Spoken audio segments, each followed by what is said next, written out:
Nuwun tepangaken kula mangku adi nugroho. Assalamualaikum warahmatullahi wabarakatuh. Nugroho sewilasaning Gusti mugi tansah kajiwa kasarira mring panjenengan dalah kula.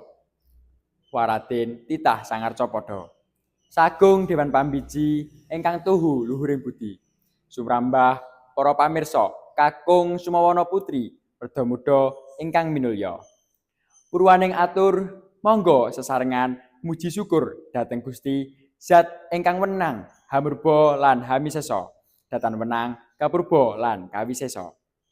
Inggih awit sih wilasa ingkang rumentah mring panjenengan dalah kula temah saged pepanggihan kanthi raharja. Sinaosa datan Bagot Netra bebasan kladuk wantun kirang deduga.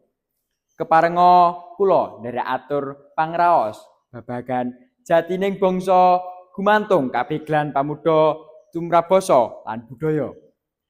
Wonten ing jaman punika UNESCO Jakarta ngluncuraken program Creative Youth at Indonesian Heritage Sites ingkang paring ruang lan kawruh tumrap para pamuda supados saged aktif ngrembaka budaya lumantar media digital, storytelling, lan kreativitas modern. Menika pratandha kagem kula lan panjenengan nalika pikiran nyilem ing jagat digital, rohanipun kedah sumunar dening warisan leluhur. Para kadang ingkang caket wonten ing manah. Sumpah Pemuda 28 Oktober 1928. Dudu namung geguritan sejarah nanging sihing getih para pemuda ingkang nyawiji. Siji tanah air, siji basa lan siji bangsa. Swara iki kembar nyawiji tanpa pamrih. Basa iku laksana segara tanpa tepi, ngemu warna, ngemu makna lan ngemu rasa. Saking basa bangsa dikenal, saking basa budaya dipun uri-uri, saking basa jati diri dipun pacak. Nalika pemuda saiki kadang luwih remen dolanan online tinimbang maca aksara leluhur. Kamangka digitalisasi saged dados jembatan budaya tuju jurang kang misahake generasi. Ing jaman serba canggih punika, teknologi saged dados piranti kang maringi daya. Nalika tangan nyekel gawai, atine kudu tetep nyekel nilai luhur bangsa. Sakmenika kathah tata cara modern kagem nguri-nguri budaya Jawa lewat teknologi.